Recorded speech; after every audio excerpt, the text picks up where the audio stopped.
할렐루야. 우리 하나님께서 귀한 말씀으로 우리에게 은혜 주실 줄로 믿습니다. 여러분, 우리는 많은 근심과 걱정을 안고 살아갑니다. 생활비, 주거비, 교육비, 경제적인 문제뿐만 아니라 일터에서 일어나는 각종 사건들이나 사고들, 그리고 대인관계, 미래에 대한 불안함, 자녀 문제. 한국 사회는 워낙 또 정치에 민감한 사회라 정치 사회적인 문제에 늘 불안하고 불확실한 상태에서 살아가지요. 우리 주변의 환경들이 우리의 마음을 어디에 둘지 모르도록 만드는 것이 우리가 살아가는 시대입니다. 사실 우리는 어느 때보다 풍요로운 시대를 살아가고 있잖아요. 하지만 어느 때보다 또 메마른 삶을 살아가고 있는 것이 우리들의 모습은 아닌가 생각합니다. 사회학자인 김누리 교수라는 사람이 우리는 절망할 권리가 없다라는 책에서 우리 한국 사회를 그렇게 얘기해요. 근대적인 모순사회라고요. 근대적인 모순사회라는 게 뭐냐면 경제적으로는 매우 성장하고 있지만 사회적으로는 불평등과 갈등이 매우 심한 사회라고 정의합니다. 겉은 번지르르하지만 우리 내면에는 해결하지 못한 문제가 켜켜이 쌓여 있다는 거예요. 과학기술이 발전하고 문명이 발전하고 재정은 늘어가지만 그래서 여러 가지 방법으로 우리 가운데 발생된 문제들을 해결해 보려고 하지만 오히려 문제는 사라지지 않고 쌓여가고 썩어가고 곪아가는 세상. 여러분, 그것이 우리가 살아가는 세상이라고 우리 사회를 분석해 놓았더라고요. 여러분, 이것이 우리 사회만의 문제일까요? 우리 개인의 문제는 아니겠습니까? 우리가 최선을 다해서 우리의 가운데 드러나 있고 나타나는 문제들을 해결해 보려고 애써 보지만 우리 내면 깊은 곳에 이 근원적인 문제는 해결되지 않은 채 공허함 가운데 살아가고 있지는 않은가 말입니다. 그것이 우리의 문제가 마치 내 내면에 채워지지 않은 어떤 결핍 때문에 나타난 것인 줄로 생각하고 계속해서 우리의 겉사람은 채워가고 돈은 벌어가고 노력은 해가지만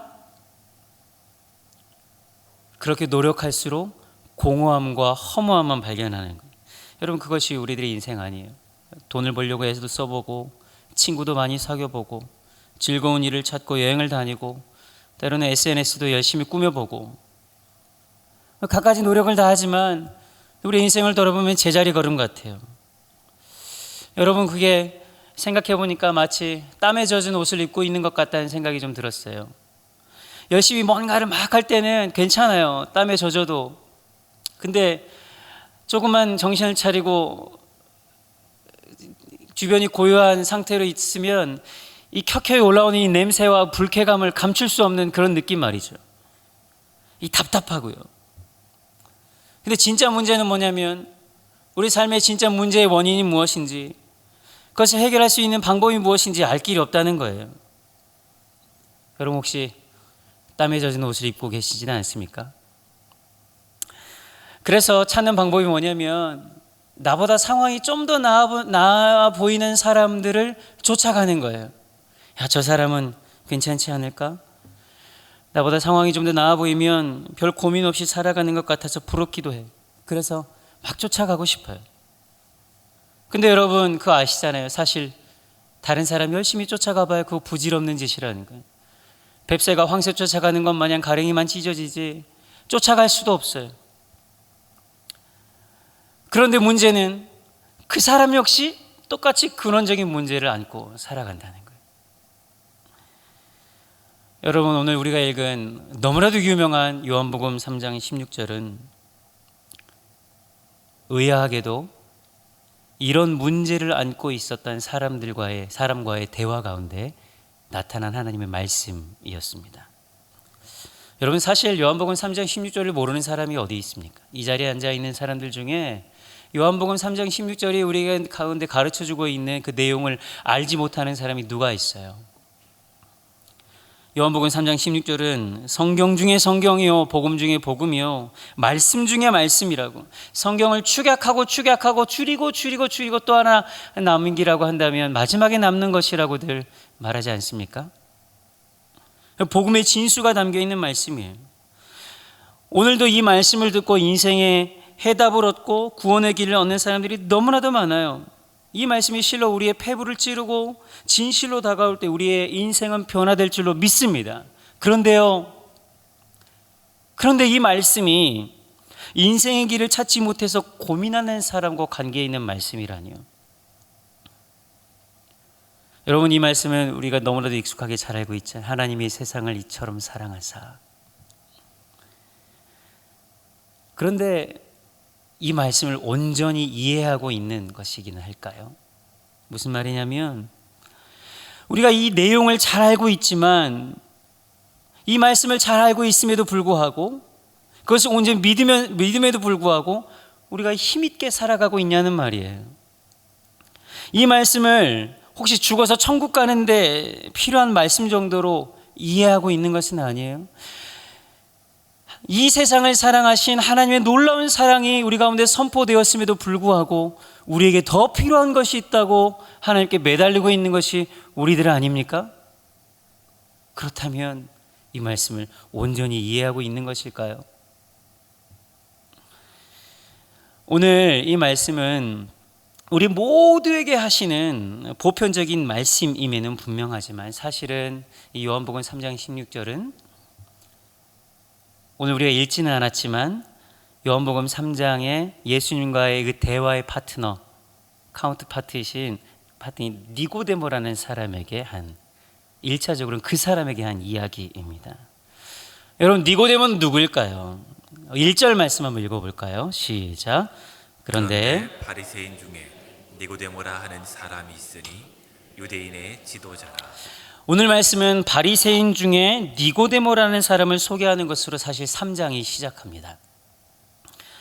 니고데모는 바리새인 중에 한 사람이었고, 그런데 그들과는 조금 다른 사람 같아요. 그런데 바리새인 중에 이렇게 얘기하잖아요. 앞에 그 바리새인들에 대한 이야기가 좀 나와요. 2장 마지막 부분에. 근데 그들과는 달리 바리새인 중에 니고데모라는 사람이 있다는 거예요. 근데 이 사람이 유대인의 지도자라고 소개하고 있죠. 여러분, 니고데모라는 사람의 이름은 헬라어로는 니코, 그러니까 니케는 승리의 여신, 그리스의 승리의 여신입니다. 여러분, 여기서 나이키가 나왔어요. 나이키. 니케와 데모스, 백성, 승리의 신과 백성이 합쳐진 이름이에요. 그러니까 이름의 뜻을 말하면 승리의 백성, 백성 중에 승리하는 자, 백성의 승리, 이런 것으로 해석할 수 있어요. 백성 중에 승리자로 살라고 부모가 그렇게 이름을 붙여준 것 같아요. 니코데모스로. 그런데 그는 그 이름처럼 그러니까 지도자, 아르콘이라는 지도자가 되었습니다.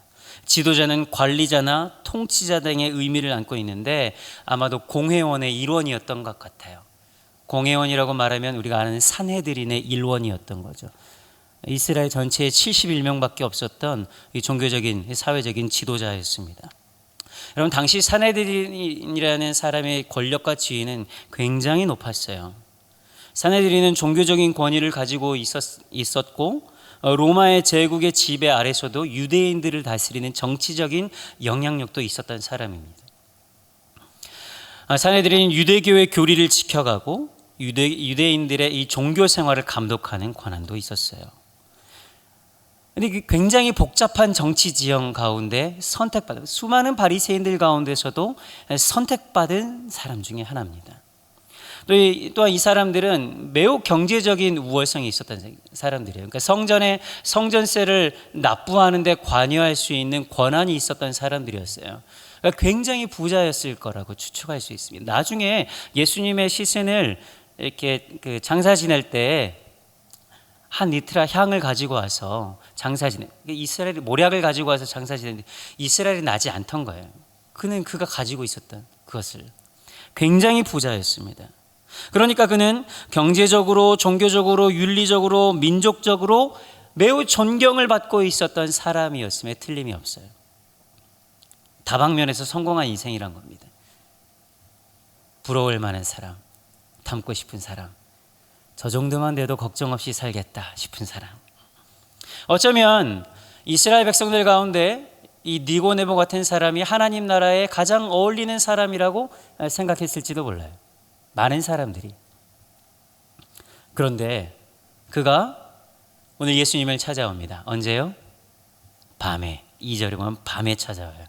오늘 여러분들이 하나님 앞에 기도하기 위해 밤에 찾아오신 것처럼 니고데모도 예수님께 무언가를 묻기 위해 밤에 찾아옵니다. 밤은 늦은 시간을 말하지요. 그런데 요한은 이 밤이라는 단어에 늦은 시간 이상의 의미를 담고 있습니다. 밤은 니고데모의 영적인 어두움, 예수님을 알지 못하는 세상의 어두움을 내포합니다. 내일을 알지 못하는 니고데모의 내면을 상징하고 자신을 감추려는 배경, 수단으로 상징하기도 합니다. 여러분, 유대인의 지도자가 당시에 인정받지 못했던 예수님께, 대적받았던 예수님께 다가와 무언가를 묻는다는 것은 대단한 용기가 필요한 일이었어요. 자신이 가지고 있었던 기득권층들로부터 비난을 받을 것을 각오하고 예수님을 찾아와야 하는 것이었죠. 그만큼 지금 니고데모는 내면의 문제가 아주 심각한 상태라는 것을 말하는 거예요.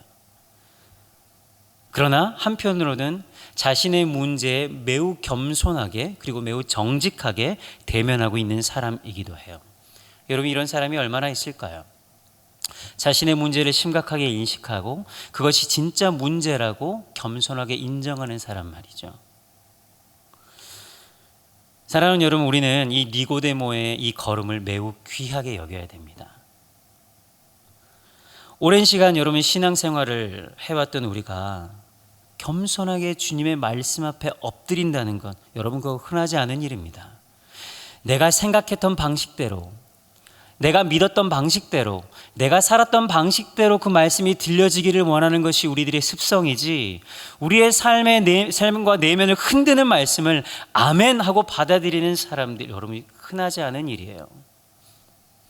익숙치 않은 말이면 그것이 하나님의 말씀이어도 뚜껑을 닫고 거절하게 일수 우리들의 모습이거든요. 여러분, 돈도 있고 건강하고 존경도 받고 인생의 목표도 이루고 나름대로 힘도 있으면 이런 별 고민 없이 살아갈 것 같은데, 사실 이 니고데모는 길을 잃은 사람입니다. 여러분, 평생 칭찬받고 성공하고 경쟁에서 이기고 나름대로 자리도 확보했지만 그것이 줄 거라고 생각했던, 그렇게 성공의 자리에 가면 누릴 수 있을 것이라고 생각했던 안정감이 없어요. 마치 지진이 나는 기반 위에 서 있는 듯합니다. 그래서 고든 맥도웰이라는 목사님은 그런 영적인 공허함 상태를 뭐라고 표현하냐면 영적 싱크홀이라고 그랬어요. 내면의 싱크홀. 여러분, 싱크홀이 뭔지 아시죠? 고양시 저기 가면 가끔씩 일어나는데, 도로가 위에는 번듯한 것 같은데 밑에, 도로 밑에 엄청난 구멍이 있어요. 자칫하다가는 멀쩡한 것 같은데 자동차가 가서 빠지는 거예요. 멀쩡한 것 같은데 인생이 완벽하게 무너지는 것을 경험하는 거예요. 이 영적 싱크홀에 살아가는 것이죠. 부모님의 기대를 이루고 그 이름에 걸맞게 살아가지만 이 니고데모는 지금 인생의 길을 잃어버렸습니다. 그 방향과 궁극적인 삶의 목적에 고민을 안고 살아가는 사람이었어요. 여러분은 어떻게 생각하십니까? 여러분 지금 부러워하는 사람이 있으세요? 야, 로또만 돼도 살만하겠다.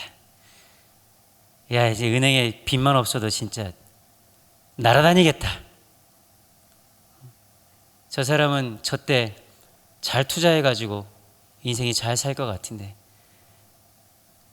저거 이번에 잘 됐으니까 그 인생은 잘 될, 내 인생은 왜 이 모양일까?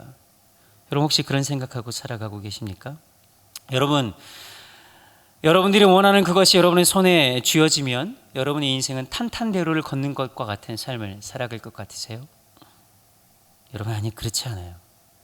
우리 모두에게는 동일한 문제가 있습니다. 그것이 어떤 사람에게는요 질병으로 나타나고요, 어떤 사람에게는 관계의 문제로 나타나고, 어떤 사람에게는 실패로 나타나고, 어떤 사람에게는 패배로 나타나고, 어떤 사람에게는 불안과 두려움으로 나타날 뿐입니다. 여러분, 이런 문제가, 우리 안에 이런 문제가 있다고 인정하는 사람들은 이 문제를 안고 예수 앞에 나오게 되어 있어요. 예전에 한 목사님은 가진 인생에 여러 가지 고통의 문제들이 있다는 것을 이렇게 얘기하더라고요. 인생 고통 총량 등가의 법칙이라고. 사람들이 살아가는데 그 고통의 총량은 다 똑같다는 거예요. 다만 무게는 다 똑같지만 그 양상이 다를 뿐이라는 말이에요. 여러분, 진짜 문제는 뭔지 아세요? 이런 문제가 내게 있는 것이 문제가 아니라 자신에게 아무런 문제가 없다고 착각하는 것이 진짜 문제라는 거예요. 그 착각 안에 살아가면 여러분, 우리는 예수 앞에 나오지 않습니다. 우리 안에 내면의 문제가 무엇인지, 내지는 내가 문제가 없다고 생각하면 우리는 예수 앞에 나가지 않아요. 문제가 있는 것을 아는 사람은 그 답을 찾아가는 길도 알게 됩니다. 예수 앞에 나오지 않는 사람들이 몇 가지 착각을 하는데요. 첫 번째 착각하는 건 이런 거예요. 이 세상이 전부이기 때문에 세상에서 최선의 노력을 다하고 마음껏 즐기면 된다. 즐기다가 가면 된다. 이렇게 착각하는 거예요. 여러분, 그러나 그렇지 않습니다. 성경은 우리에게 이 세상이 끝이라고 말하지 않아요. 오히려 성경은 우리가 살아가는 인생은 풀과 같고 그 영광은 풀의 꽃과 같다고 말하잖아요. 인생은 안개와 같다고 얘기해요. 니고데모는 이 땅에서의 삶에 지극히 관심이 많은 사람이었습니다. 매우 종교적인 삶을 살았지만 사실 예수님께 나와 예수님은 좀 다른 분이던데요. 그 표적이 이전과 같이 다르던데요? 라고 질문하고 있지만 사실은 이 니고데모의 내면은 자신의 인생을 어떻게 하면 더 잘 살 수 있을까? 관심이 있는 거예요. 매우 종교적인 삶을 살았지만 영적인 세계에 대해서는 무지했을 뿐만 아니라 이 땅에서의 삶에 더 관심이 많았던 사람입니다. 이미 예수님께서는 누차 사내들인 공회원들에게 나타나서 표적을 가르치고 이 장에 보면 성전을 엎으시는 일들이 표적을 보이시잖아요. 그럼에도 불구하고 이 바리새인의 무리들은 어느 누구도 예수의 가르침에 대해서 관심 갖지 않습니다. 그러니 이 땅이 전부인 것처럼 그들은 살아가요. 누구보다 최선을 다해 살아가지만 인생의 허무 안에 머물러 있는 사람이 바로 니고데모예요.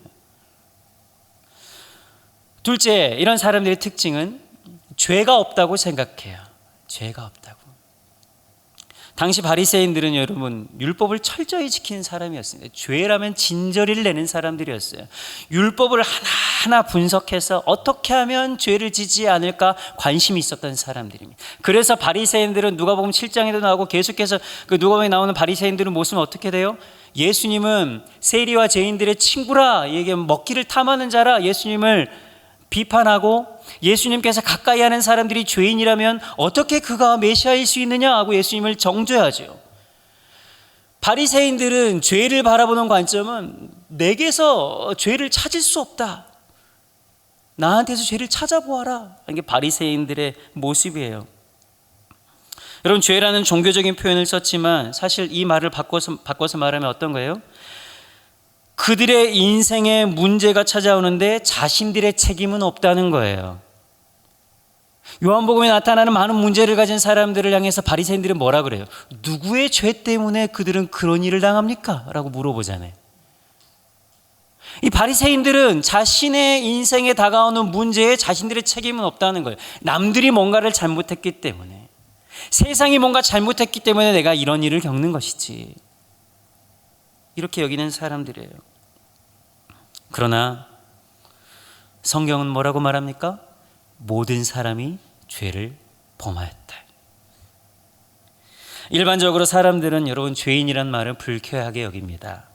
이 말 때문에 예수를 더 믿지 않는지도 몰라요. 그러나 불쾌한 말이지만 성경이 우리를 죄인이라고 말하는 증거는 분명한데요. 그 증거는 무엇이냐면 사람들은 다 자기중심적으로 살아간다는 것입니다. 자기중심적으로 살아가기 때문에 예수님 앞에서도 참 이스라엘을 회복하시려는 하나님의 뜻도 사실은 자신들의 땅 팔레스타인에 새로운 다윗 왕조를 세우는 것 아니면 하나님 나라를 인정하지 않는 거예요.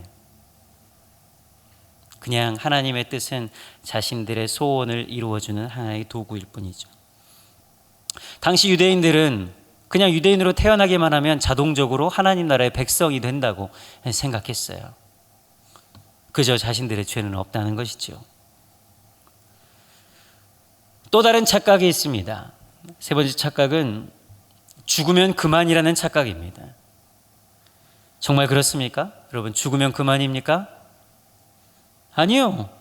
이 땅에 수많은 사람들이 말해주지 않았어도요, 가보지 않았어도요, 증명할 수 없어도 이 땅에서의 삶이 끝이 아니라는 것을 다 알고 있습니다. 이는 증명할 수 없는 것 같지만 사실 하나님의 형상을 닮은 사람들이 다 갖고 있는 속성입니다. 여러분, 왜 선하게 살아야 됩니까? 왜 착하게 살아야 돼요? 왜 해서는 안 되는 일의 기준이 있습니까? 사람들이 생각하는 절대 보편의 가치가 왜 사람에게 있는 거예요? 죽으면 끝인데 마음대로 살아도 되는 거 아니에요? 왜 사람에게 막연한 두려움이 있습니까? 그것은 하나님께서 사람에게 심어놓은 하나님의 본성 때문에 그것을 알고 있는 거예요. 그것은 우리가 알지 못하는 세계, 우리가 알지 못하는 차원이 존재한다는 거예요. 가끔은 그냥 죽으면 다 끝났으면 좋겠죠. 그냥 인생의 짐도 다 사라지고 이것으로 그냥 이 세계 다 끝났으면 얼마나 간편할까. 근데 그렇지 않다는 것을 우리는 너무나도 잘 알고 있어요. 사랑하는 여러분, 이 니고데모는 이런 착각의 전형입니다. 그는 종교인으로 이스라엘의 지도자로 살았지만 율법이 말하는 영적인 세계에 대해서 알지 못했던 사람이에요. 누구보다 육에 속한 사람으로서 최선을 다해 살았지만 다시 한번 말씀, 인생의 허무 안에 머물러 있던 사람. 성공가도를 달려서 부족한 것이 없이 살았지만 그곳에서 구원의 길, 하나님의 뜻, 인생의 궁극적인 목적을 발견하지 못하고 길을 잃어버린 사람.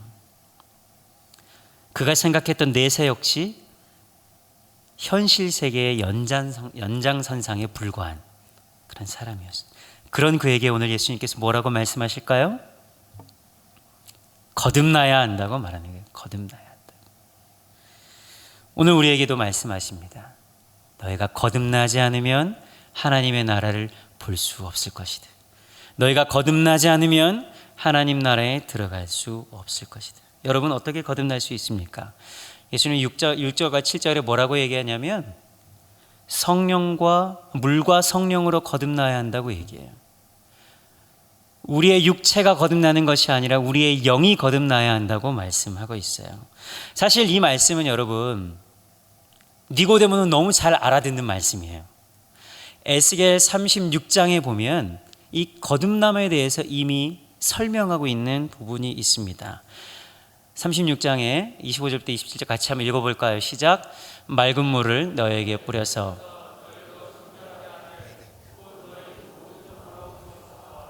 우드 우상에서 너희를 정결하게 할 것이며 또 새 영을 너희 속에 두고 새 마음을 너희에게 주되 너희 육신에서 굳은 마음을 제거하고 부드러운 마음을 줄 것이며 또 내 영을 너희 속에 두어 너희로 내 율례를 행하게 하리니 너희가 내 규례를 지켜 행할지니라.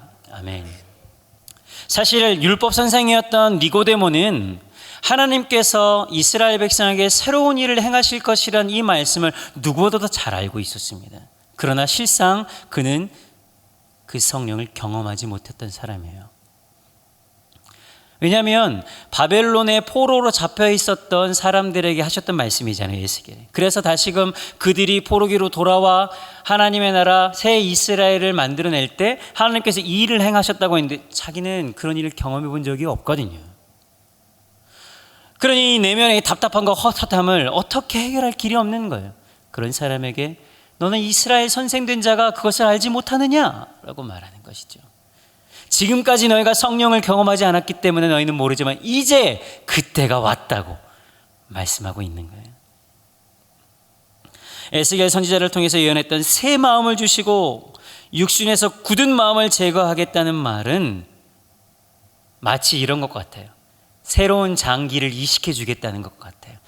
이 심장병이 들려서 더 이상 심장 기능을 할 수 없는 굳은 마음, 이 굳은 마음이라는 거, 이 히브리어를 찾아보면 돌 같은 마음, 돌이 된 심장 이런 거거든요. 뛰지 않는 심장이에요. 그것을 안고 살아가는 사람에게 생명의 날것 심장을 이식해 주겠다는 뜻이에요. 살아있는 심장.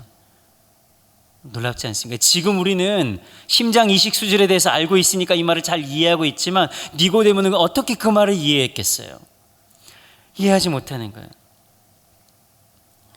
사실 우리는 우리의 상태로는 여러분 구원받을 수도 없고 사랑받을 수도 없고 영원한 생명을 얻을 수도 없습니다. 왜냐하면 우리의 마음이 병들었기 때문에. 여러분 그것을 고칠 수도 없어요. 유일한 길은 뭐예요? 새로운 심장을 이식받는 길밖에 없는 거예요. 이는 독생자이신 예수 그리스도를 인생의 주인으로 삼는 것입니다. 자기 자신이 인생의 주인이 되어서 그가 원하는 것, 경건한 이스라엘 사람으로서 이스라엘이 회복되는 것을 꿈꿨지만 그것은 유대인 중심의 이 새로운 나라를 세우겠다는 자신의 야망, 그 이상도 그 이하도 아니에요.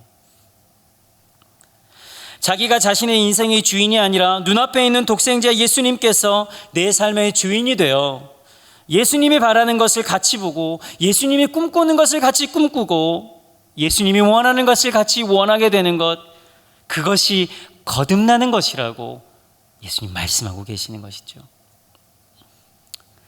그런데 사랑하는 여러분, 연이어서 예수님은 거듭나는 것에 대해서 설명하는데 그것만으로는 부족하다는 거예요. 예수님은 니고데모에게 사람이 거듭나는데 결정적으로 사람이 할 수 있는 것은 없지만 한 가지 더 사람이 할 수 없는 것이 있다고 말씀하는데 14절 15절 말씀입니다. 같이 읽겠습니다. 시작. 모세가 광야에서 뱀을 든 것 같이 인자도 들려야 하리니 이는 그를 믿는 자마다 멸생을 얻게 하려 하심이니라. 아멘. 여러분 예수의 심장으로 우리가 이식받는 것도 사람이 할 수 없는 일이지만 이제 예수께서 친히 십자가에 달리셔야만 하는 것을 설명합니다. 이것은 사람이 할 수 있는 일이 결코 아닌 거예요. 마치 광야에서 불순종하여 불뱀에 물려 심판을 받을 수밖에 없었던 이스라엘 백성에게 놋뱀을 들어 그것을 보는 자마다 살게 하셨던 것처럼 이제 예수님께서도 그렇게 들려야만 한다고 말씀합니다. 이것은 선택사항이 아니라 필수사항이에요. 반드시 일어나야만 하는 일이에요. 이 일을 통해서만 니고데모는 새로운 길을 찾을 수 있습니다. 길고 긴 방황의 끝을 만날 수 있어요. 하나님이 세상을 사랑하사 독생자를 주셨습니다. 하나님은 당신의 사랑하는 아들을 십자가에 내어주심으로 이 세상을 사랑하셨습니다. 그럼 그 사랑 때문에 자신의 독생자, 가장 소중한 아들, 아니 자기 자신을 우리에게 주셨습니다. 사실 우리는 그런 사랑을 받을 만한 존재는 아닙니다. 그런 자격이 있는 사람들도 아닙니다. 오히려 우리는 하나님의 존재 자체를 거부하고 반항했던 이스라엘처럼 하나님의 존재 자체를 거부했고 하나님이 원하시는 것이 무엇인지 우리는 잘 알고 있었음에도 불구하고 하나님이 기뻐하시는 삶을 거부했던 인생들이지요. 그러다가 멸망의 길, 파멸이 우리를 기다리고 있는 길로 접어든 존재가 바로 우리들입니다.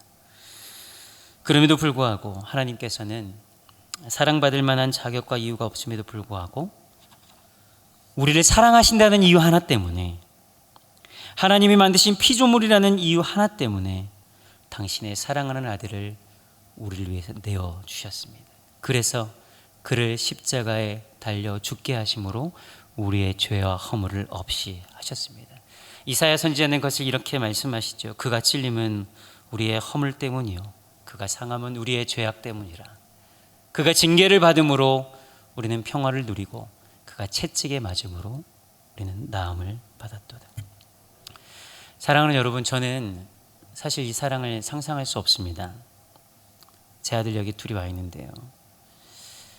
제 사랑하는 아들을 무슨 이유 때문에, 어떤 이유 때문에 내어준단 말입니까? 저는 절대 그럴 수 없습니다. 그런데 우리 하나님께서는 그 아들 예수 그리스도를 우리를 위해 죽음의 자리로 내모시고 매몰차게 외면하셨습니다. 도대체 왜? 내가 뭐라고? 우리가 뭐라고?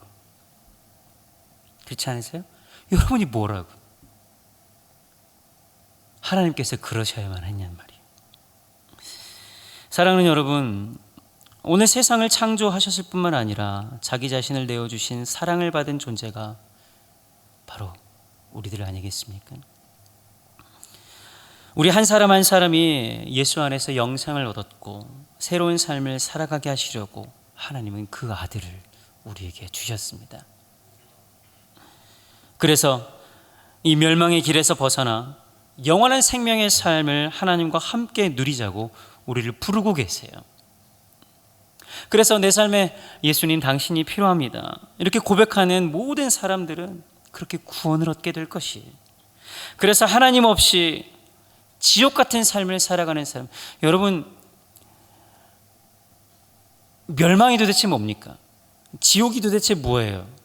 하나님께서는 친히 지옥을 만들 필요가 없어요. 하나님을 모르는 사람들을 모아두면 여러분 그것이 지옥이 되는 거예요. 20세기 그렇게 이성이 발달했을 때 많은 사람들이 이제 유토피아를 이룰 수 있다고 생각했을 때 사람들에게 다가왔던 그 절망은 무엇이면 세계 1차, 2차 세계대전이에요. 하나님 없이 살아가도 된다는 그런 사람들이 모일 때 나타나는 일이 바로 지옥 같은 일인 거예요.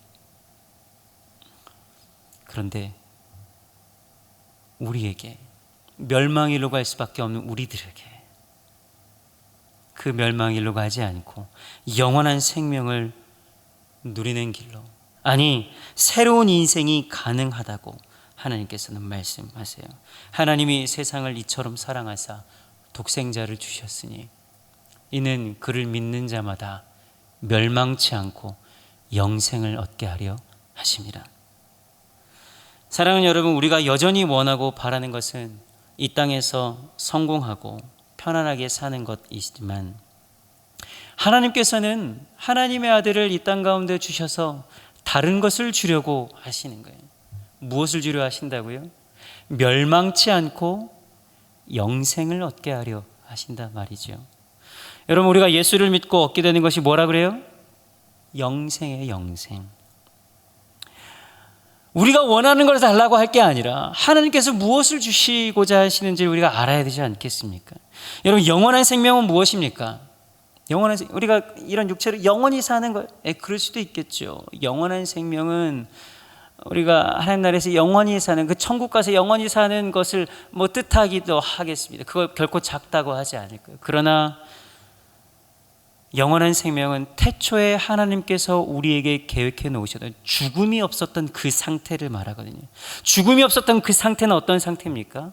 하나님과 영적인 교제를 나누는 하나님과의 관계를 말하는 거예요. 그래서 요한복음 17장 3절에 영생을 이것을 말해요. 영생은 곧 유일하신 참 하나님과 그가 보내신 자 예수 그리스도를 아는 것이니이다. 사랑하는 여러분, 영생은 뭐예요?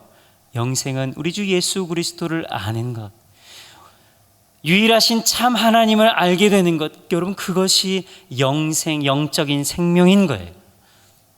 그 영적인 생명을 회복하는 사람에게는 새로운 삶이 가능하게 되는 것입니다. 하나님은 예수 그리스도의 십자가를 통해서 그것을 믿는 사람들에게 영생을 주셔서 이제는 부족함이 없는 삶, 인생의 고난 중에도 돌이킬 수 없는 능력의 삶을 허락해 주기를 원하시는 거예요.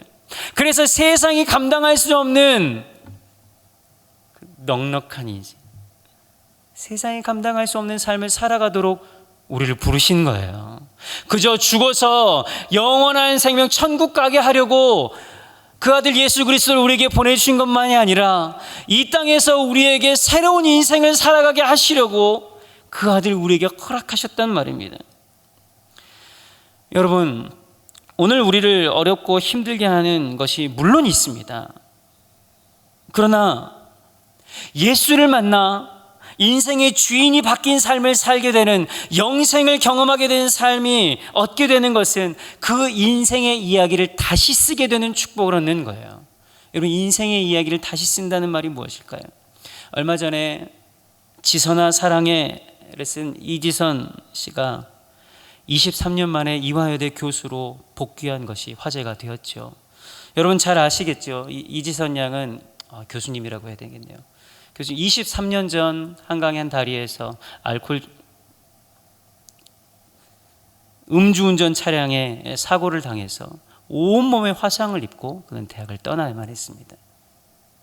인생에 얼마나 우여곡절이 있었겠어요. 아주 오랜 시간 고통하며 살았습니다. 그러나 우리가 잘 아시는 것처럼 지성아 사랑해, 괜찮은 인생의 마무리, 이런 책들을 통해서 우리가 보면 그 고통 중에 위로하는 삶을 살았고 더욱 하나님 앞에 나아갔습니다. 최근에 그는 자신의 페이스북에 23년 전 23살의 나이로 떠났던 학교의 교수로 임명된 이 기적 같은 일을 세상에 알리면서 이렇게 많은 사람들에게 위로를 주었습니다. 어떤 사람은 그에게 위로가 필요한 인생에서 위로하는 인생으로 살아준 그에게 감사하다고 고백하더라고요. 우리는 그녀의 인생 이야기를 여러 채널을 통해서 들었을 것입니다. 그러면서 어떻게 그런 사고를 당하고 그런 인생을 살아가면서 그렇게 당당하게 살아갈 수 있을까 놀라지 않을 수 없었어요. 그런데 얼마 전에 한 일가지 인터뷰에서 자신의 삶을 돌아보면서 이지성 교수가 이렇게 얘기하더라고요. 제가 덤으로 얻은 삶이 벌써 23년이지만 남들이 생각하는 것만큼 어렵고 힘들지만도 않았습니다. 그저 하루하루가 선물이었고 행복하게 잘 살았습니다. 제 눈을 사로잡은 이야기는 그 다음 이야기예요. 그는 자기 자신을 사고와 잘 헤어진 사람이라고 말하면서 사고와 잘 헤어지는 법을 뭐라고 얘기했냐면 그 인생을 다시 쓰는 거라고 했어요. 다시 쓰는 것. 무슨 말이냐? 그 사건을 바라보는 관점과 시각을 달리하면 자기가 당했던 사고와 사건이 다른 의미로 새롭게 다가온다는 거예요. 그 후에 그 사건을 통해서 내가 잃은 것만이 아니라 내가 얻은 것이 많이 있다는 것을 깨닫게 된다는 것이지요. 그러면서 사고와 잘 헤어질 수 있게 된다는 거예요. 불행이 찾아와도 다음 시간을 잘 살아가기 위한 열망과 기대가 있다면 그 인생은 다시 쓰여질 것이라고 얘기했어요. 여러분, 그가 그 인생을 어떻게 다시 썼는지 우리는 잘 알고 있지 않습니까? 그는 그 누구보다 그 사건을 통해 하나님을 깊이 만났고 자신을 위해 죽으시고 아파하시고 매 순간 함께 하셨던 예수 그리스도와 동행했던 사람이라는 것을 우리는 누구보다 잘 알고 있습니다. 주 예수를 통해서 구원 얻은 사람은 여러분 그 인생의 이야기를 다시 쓰는 사람입니다. 오해하지 마십시오. 인생의 고난과 아픔이 없다는 말이 아니에요. 그것이 아무렇지 않아질 거라는 얘기가 아니에요. 예수를 만난 인생만이 세상을 온전히 사랑하셔서 자신의 아들을 내어주신 하나님의 사랑이 오늘 내게 임한 것을 믿는 사람만이 자신의 인생을 바라보는 관점, 자신에게 일어난 사건을 다시금 보게 된다는 거예요. 자신에게 일어난 사건을 다르게 보는 관점을 갖게 될 때 그의 인생이 새롭게 시작되는 영생을 얻게 되는 거예요. 사랑하는 여러분, 오늘 우리는 바로 그 사랑을 경험하고 있습니다. 오늘 우리가 경험한 이 사랑 때문에 우리는 우리의 인생을 다시 시작할 수 있어요. 오늘 우리가 경험한 그 사랑 때문에 우리는 절망 가운데 소망을 노래할 수 있는 거예요. 오늘 우리가 경험한 이 십자가의 사랑 때문에 우리는 우리의 인생을 다시금 출발할 수 있게 되는 거예요. 오늘 우리가 경험한 그 사랑 때문에 우리의 삶을 우리는 다시 재해석해낼 수 있는 것이지요. 사랑하는 여러분, 지금 성공해서 평안한 길을 걷는 사람들도, 작은 성공에 도취한 사람들도 하나님이 세상을 이처럼 사랑하사 영생을 얻게 하신 예수를 믿음으로 그 인생을 다시금 바라볼 수 있게 됩니다. 실패로 낙담하고 있는 인생은 모든 것을 내어주셔서 이제 더 이상이 부족할 것이 없는 인생으로 변화시킨 하나님을 만나게 되면 그 인생이 달라지게 되어 있어요. 죄 가운데 빠져서 각종 중독, 약물, 음란함, 끊을 수 없는 죄악 가운데 헤매 있는 사람들도 예수 그리스도께서 십자가에 달려 죽으셔서 우리의 죄악을 담당하셨기에 새로운 인생을 살아갈 수 있는 출발이 가능한 거예요. 하나님이 세상을 이처럼 사랑하사 독생자를 주셨으니 이는 그를 믿는 자마다 멸망치 않고 영생을 얻게 하려 하심이라.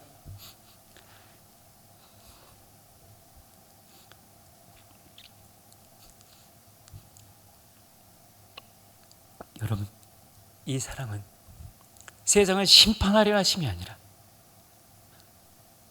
우리의 인생을 구원하시려는 하나님의 계획 아니겠습니까? 이는 그를 믿는 자에게 주시는 영원한 생명입니다. 심장을 새롭게 한 사람, 예수가 내 주인임을 인정한 사람, 나를 사랑하시는 그 하나님의 사랑이 오늘 내게 임하여 끝까지 함께 하시겠다, 그 사랑을 의지하는 사람, 그 사람에게 생명이 있지 않겠습니까? 오늘 그 사랑이 우리에게 임하여 우리의 삶이 새롭게 됨을 의지하는, 그래서 온전한 소망을 갖는 우리 모두 되시기를 예수님 이름으로 축원합니다.